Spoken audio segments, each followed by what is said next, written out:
which allows Alliance to actually set up some ganks in the mid lane. There you go. Bye-bye, Ward. You 30 seconds to battle. the stage for like 5 seconds. It was a short and not so sweet life, and that's actually a big deal. Not having that ward for Na'Vi when you're running the aggressive tri-lane against an Enchantress means if Ake decides to gank without a smoke, they're not going to see it coming. Now, remember that in the old versions of Dota, or even in the previous patch, you could buy 2 sets of wards at level 1. Now you only get 1 set of observer wards before the creeps spawn. Puppey could just deward this if he wants to do so. Choosing not to do it yet has another ward over here on this side. That is going to be important, but at the same time means you do not have sight in the jungle. And not having sight in the jungle against the Enchantress is almost suicidal. That first deward meant so much for Alliance. Alright, so Alliance is actually doing something very different here. Looks like they want to dodge that aggressive tri-lane. They're going to send their gyrocopter as well as Wisp to the bottom lane. And early on, that puts Funnick in a 1v2 against a dual lane that, if they have sentries, could definitely kill him. And they've got one on EGM. He's got to be careful here. He does not have boots. Normally, Funnick has boots, but it looks like he was expecting the Prophet versus Bounty Hunter matchup. And if you have that matchup, you really want the Poor Man Shield. Poor Man Shield is not going to help you too much against Wisp and Gyrocopter. It's going to help a little bit with harass coming out from Wisp, but for the most part, he's coming right in. There is a Sentry War on the ground. If he gets Tether Stun here, nothing just yet. Funnick coming in, sapping a little bit of experience. Obviously, we expect this lane to go towards Loda and as well as AGM 2v1 against a melee hero. It should be fairly easy. What about mid here? S4 on his Clockwork against one of those most dominant mid hero, Dendy's back. Clockwork's pretty good against Bat because you have the cogs if he ever really wants to go on you. If he dives you at your tower, sure, there's Firefly, but you have the battery assault. And getting those mini stuns off, maybe you disrupt him for a moment. I think it's an okay match for S4. He's going to lose the lane, but his goal is just to get level 6, hang on, and angle for mid-game dominance. If Bulldog not dying here in the top lane, I think that's pretty much what they're looking for. Havost does, or rather Funnick, has to be very careful bottom. So early on, looking at this tri-lane Lumi, do you think we're going to see any unusual skill builds from Na'Vi? Because these are generally support heroes, all 3 that they're running here. Or is it possible they get aggressive and just play sort of your standard kill early on support style builds? Already right from get-go here, if you look at Puppey's skill build, he has selected his passive Poison Sting. Generally, you always go Venomous Scale as it is one of those strongest early game spell. And I think the reason that he has gone for Poison Sting, as we do see a gank on the Centaur. Nice stop here. Any gonna be killed? Deny here. Looking for Ake, and they are gonna get denied. Beautiful no early deny. game XP and go for you guys. And the reason you go for Poison Sting is it actually helps you for a push. It gives you like 5 extra damage-ish. It's I mean, there's no other reason to really go.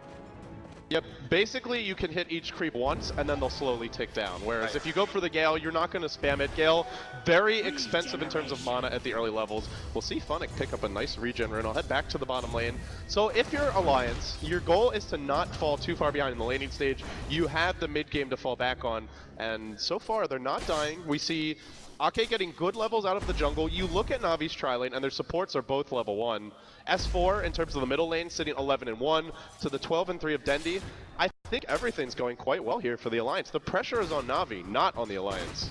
When you run an offensive tri-lane, you need to get things done quick and early. And of course, there's a ticking time bomb on the bot lane here, Alliance with EGM on the Wisp. Once he hits a level 6, suddenly this game transforms to something completely different. Of course, Gyrocopter is one of those early game carry heroes that could get into these team fights. So look towards Loda as well as EGM playing very close to each other throughout this game and looking to set up kills all of them now.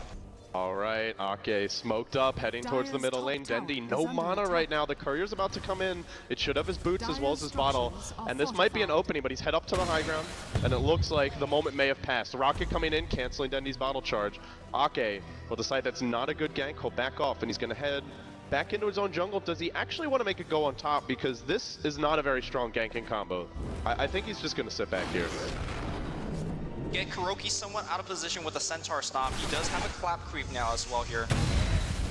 Sport's really playing well in this middle lane, just constantly using the cogs, burning Dendy's mana, preventing him from being aggressive, but it's bottom lane where they've gone in on Funnick. He's dropping pretty low. There's another rocket barrage. There's still a dust here. It's first blood, and it goes to the Alliance. Very, very early. Oh, Loda. Oh, gonna survive. That was pretty man, close. that tango, that salve, making the difference here. And it's what we talked about. I mean, Wisp, Gyro do have the power to kill a bounty early on. And of course, second one here, as the creep wave is pushing in, there's another dust available. That's going to be called down for about 30 more seconds. So look towards Alliance making yet another play under the tower very soon. Yeah, they killed off Funnick in the bottom lane, the mid lane they're trading evenly, the Prophet top lane for Bulldog has not died. They're running a jungler. The supports of Na'Vi are only level 2 to the 3 and 4 of Alliance. Alliance is already pretty damn far ahead on the better late game lineup. So far, seems like this Na'Vi early game kind of rush strat on the top lane has not really been panning out. Of course, Funnick's got to be very, very careful on the bot lane. Dust is ready to go right now, and if Funnick's not careful enough, a single Dust will be the death of him. Keep in mind that he cannot win walk away. In fact, if he decides to win walk away, he'll be slowed down by the Dust, 10% slow on the newest patch. We're 5 minutes in, golden experience is even. Funnick is getting close to level 6, but now the phase boots coming out for Loda. A very slow, a very deliberate start for both teams. There is so much on the line. You drop game 1, all of a sudden, the series gets a whole lot harder for you. Na'Vi, they've gone for something very unconventional with their picks. Can they make it work? So far, we're not seeing it, but we do have to remember their ability to find kills in the mid game is outstanding. So much burst, so much lockdown, but for the time being, they need a few items and a few levels to make it happen. A very interesting adjustment of skill build. Round two, wrapping around, Dendy in a bit of trouble here. There's 2 Hellbear Smashers, but he's gonna head north. Hooked and caught out by S4, but he heads north again. Juking here, jiving there, and he's gonna dodge it. Up to the tree line he goes. He's got no TP, but he's got stick charges in the south. He'll head back into the river. The Hellbears are there, clap number 1, but it looks like he should live. No, double clap, but he's got boots. He's still got the stick charges, should be fine.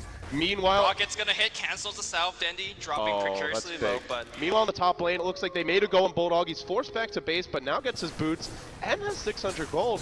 He's against an aggressive tri lane. He has not died, he hasn't lost his tower, and he's not that far off of a Midas. Could have won by like the 8 to 10 minute mark. It's one of the strangest pushing tri lane I've ever seen. I mean, if you look at their skill build here, you have 1 point into play war, so they are going to get a tower here. Ake trying to deny it with the creep.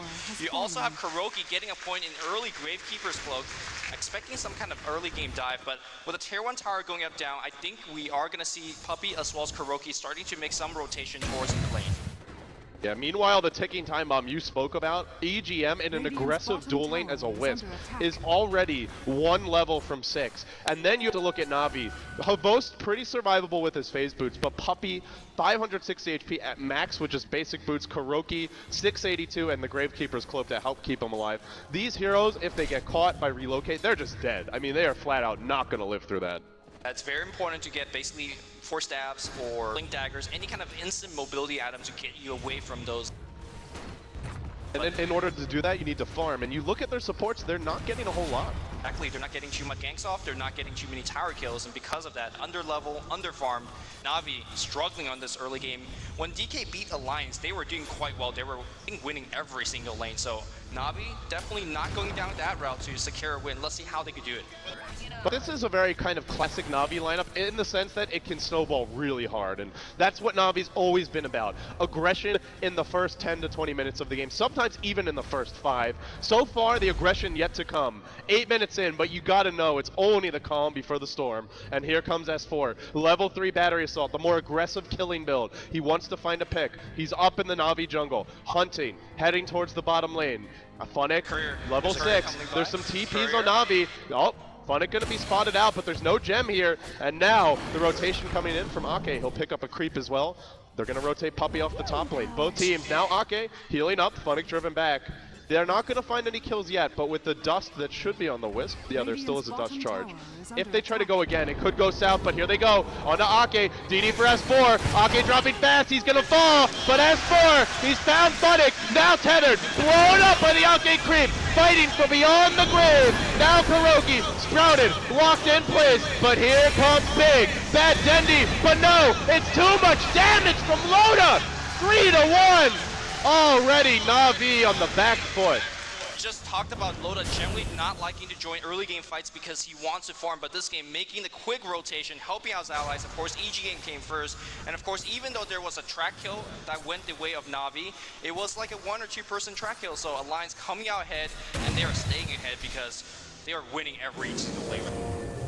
And you look at Alliance, they don't need gold nearly as much as they need experience, and they are leading in terms of experience. Every single hero level 5 or higher, that Wisp for EGM, one creep wave most likely off of level 6, and once he hits level 6, Na'Vi, a lineup that wants to push early, a lineup that wants to find a lot of kills, when you are ganking, you'd better be ganking the Wisp or the Prophet, and ideally both, because if not, then they're just going to counter gank the crap out of you. Funnick is scouted. If this one is So the orb's going to start splashing, and Funnick will rotate back for the time being. EGM, he knows how close to level 6 he is. He needs that one creep, and now he's got it. So the threat of relocate, it's on the board, the Alliance. Lumi, they've weathered the storm through the laning stage, and you gotta say, although to a new fan of Dota, this might look like a dead even game, strategically, it's a huge advantage for the Alliance. Yeah, and of course, if you look at Navi's, the way they're playing right now, all 4 or 5 are hovering very close to the mid lane. They are losing out in terms of farm and experience. Meanwhile, on the other side, you have EGM and Ake in the jungle just getting some tiny bit of a go experience. You have Loda just straight up farming up top. So I think the Alliance is getting a ton more out of the map, and it's really hard to make a dive on S4 in the mid lane. He is so tanky, almost at 1200 HP with a full magic wand charge. There is no way they're gonna get a kill on S4 without committing 4 or 5 onto him.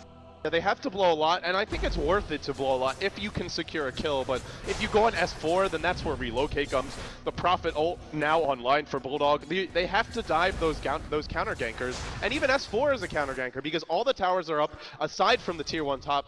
Na'Vi, they need to find a gank fairly soon, in the next 3 to 5 minutes, I would say, for sure. They don't have the Dendi Blink yet. It's a key item for the ganks to work.